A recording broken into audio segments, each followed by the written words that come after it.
ಜನಾರ್ದನ ರೆಡ್ಡಿ ಅವರ ಮನೆ 200 ಮೀಟರ್ ಸುತ್ತಲೂ ಸಹ ನಿಷೇಧಾಜ್ಞೆಯನ್ನ ಜಾರಿಗೊಳಿಸಲಾಗಿದೆ. ಬಳ್ಳಾರಿಯಲ್ಲಿ ಕಿಚ್ಚೆಬ್ಬಿಸಿದ ಈ ಬ್ಯಾನರ್ ಅಳವಡಿಕೆ ವಿಚಾರ ಜನಾರ್ದನ ರೆಡ್ಡಿ ಮನೆ ಮುಂದೆ ಬಿಜೆಪಿ ವರ್ಸಸ್ ಕಾಂಗ್ರೆಸ್ ಫೈಟ್ ಅಲ್ಲಿ ನಡೆದಿತ್ತು.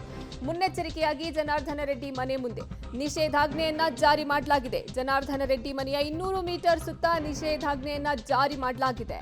ನಿಷೇಧಾಜ್ಞೆ ಜಾರಿಗೊಳಿಸಿ ಎಸಿ ರಾಜೇಶ್ ಆದೇಶವನ್ನ ಹೊರಡಿಸಿದ್ದಾರೆ. ಸದ್ಯ ಬಳ್ಳಾರಿಯಲ್ಲಿ ಈ ವಾಲ್ಮೀಕಿ ಬ್ಯಾನರ್ ಅಳವಡಿಕೆ ವಿಚಾರಕ್ಕೆ ಸಂಬಂಧಪಟ್ಟಂತೆ ಮಾರಾಮಾರಿ ನಡೆದಿದೆ. ಬಿಜೆಪಿ ವರ್ಸಸ್ ಕಾಂಗ್ರೆಸ್ನ ಫೈಟ್ ಇದು.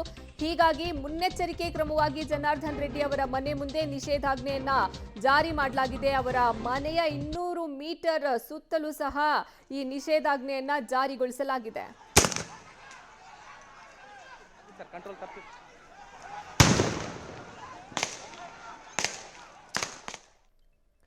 ಈ ಬಗ್ಗೆ ಹೆಚ್ಚಿನ ಮಾಹಿತಿ ನೀಡ್ತಾರೆ ನಮ್ಮ ಪ್ರತಿನಿಧಿ ಅಮರೀಶ್. ಲೈವ್ ನಲ್ಲಿ ಜಾಯ್ನ್ ಆಗ್ತಿದ್ದಾರೆ. ಅಮರೀಶ್, ಸದ್ಯ ಅಲ್ಲಿನ ಪರಿಸ್ಥಿತಿ ಇವಾಗ ಹೇಗಿದೆ? ಈಗ ನಿಷೇಧಾಜ್ಞೆ ಜಾರಿಗೊಳಿಸಿದ ಮೇಲೆ ಎಲ್ಲ ಹೇಗೆ ಅನ್ನಿಸ್ತಾ ಇದೆ ಅಲ್ಲಿನ ವಾತಾವರಣ?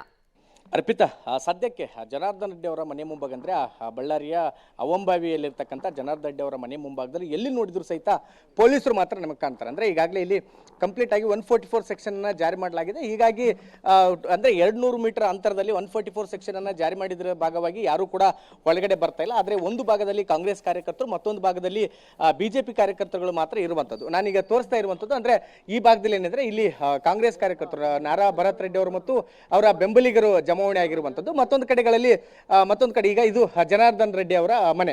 ಜನಾರ್ದನ್ ರೆಡ್ಡಿ ಅವರ ಮನೆ ಮುಂಭಾಗದಲ್ಲಿಯೂ ಸಹಿತ ಈಗ ಸಾಕಷ್ಟು ಬಿಜೆಪಿ ಕಾರ್ಯಕರ್ತರು ಈಗ ಅಲ್ಲಿ ಜಮಾವಣೆ ಆಗಿರುವಂಥದ್ದು. ಮತ್ತೊಂದು ಕಡೆಗೆ ಒಳಗಡೆ ಜನಾರ್ದನ್ ರೆಡ್ಡಿ ಅವರ ಜೊತೆಗೆ ಶ್ರೀರಾಮುಲು ಮತ್ತು ಅವರ ಸಹೋದರ ಸೋಮಶೇಖರ್ ರೆಡ್ಡಿ ಅವರು ಕೂಡ ಒಳಗಡೆನೇ ಇರುವಂಥದ್ದು. ಆದರೆ ಇಬ್ಬರು ನಾಯಕರುಗಳು ಸ್ಥಳದಿಂದ ಕದಲ್ತಾ ಇಲ್ಲ. ಹೀಗಾಗಿ ಕಾರ್ಯಕರ್ತರುಗಳು ಆಯಾ ಭಾಗಗಳಲ್ಲಿ ಜಮಾವಣೆ ಆಗಿದ್ದಾರೆ. ಮತ್ತು ಹೀಗಾಗಿ ಪೊಲೀಸರು ಕೂಡ ಅಲರ್ಟ್ ಆಗಿದ್ದಾರೆ. ಸಾಕಷ್ಟು ಹೆಚ್ಚುವರಿ ಫೋರ್ಸ್ ಅನ್ನು ಕೂಡ ತರಿಸ್ಕೊಳ್ಳೋದ್ರ ಮೂಲಕ ಯಾವುದೇ ರೀತಿ ಅಹಿತಕರ ಘಟನೆ ಆಗಬಾರ್ದು ಅನ್ನುವಂಥ ನಿಟ್ಟಿನಲ್ಲಿ ಈಗಾಗಲೇ ಎಲ್ಲ ರೀತಿಯ ಮುಂಜಾಗ್ರತಾ ಕ್ರಮಗಳನ್ನು ಕೂಡ ಕೈಗೊಂಡಿದ್ದಾರೆ. ಸದ್ಯಕ್ಕೆ ಪೊಲೀಸರು ಹಲವಾರು ಬಾರಿ ಲಾಠಿ ಚಾರ್ಜ್ ಅನ್ನು ಮಾಡಿದ್ರು, ಫೈರ್ ಮಾಡಿದ್ರು. ಅದಾದ್ಮೇಲೆ ಓರ್ವ ಕಾಂಗ್ರೆಸ್ ಕಾರ್ಯಕರ್ತ ರಾಜಶೇಖರ್ ಅನ್ನುವಂಥ ಯುವಕನ ಈ ಒಂದು ಸಾವು ಕೂಡ ಈ ಒಂದು ಪ್ರಕರಣದಲ್ಲಿ ಆಯಿತು. ಸಾಕಷ್ಟು ಜನ ಪೊಲೀಸರುಗಳು ಸಹಿತ ಗಾಯಗೊಂಡರು ಮತ್ತು ಬಿಜೆಪಿ ಕಾಂಗ್ರೆಸ್ನ 10 ಕಾರ್ಯಕರ್ತರುಗಳು ಕೂಡ ಈಗಾಗಲೇ ಈ ಒಂದು ಘಟನೆಯಲ್ಲಿ ಗಾಯಗೊಂಡಿರುವಂಥದ್ದು. ಹೀಗಾಗಿ ಮತ್ತೆ ಪರಿಸ್ಥಿತಿ ಕೈ ಮೀರಬಾರ್ದು ಅನ್ನುವಂಥ ಕಾರಣಕ್ಕೋಸ್ಕರ ಈಗಾಗಲೇ 144 ಸೆಕ್ಷನ್ ಅನ್ನ ಜಾರಿಗೊಳಿಸಲಾಗಿದೆ. ಆದರೂ ಸಹಿತ ಇನ್ನೂ ಕಾರ್ಯಕರ್ತರುಗಳು ಅಲ್ಲಲ್ಲಿನೇ ಜಮಾವಣೆಗೊಂಡಿದ್ದಾರೆ. ಹೀಗಾಗಿ ಇದು ಪೊಲೀಸರಿಗೆ ದೊಡ್ಡ ಮಟ್ಟದ ತಲೆನೋವನ್ನು ತಂದೊಡ್ಡಿದೆ.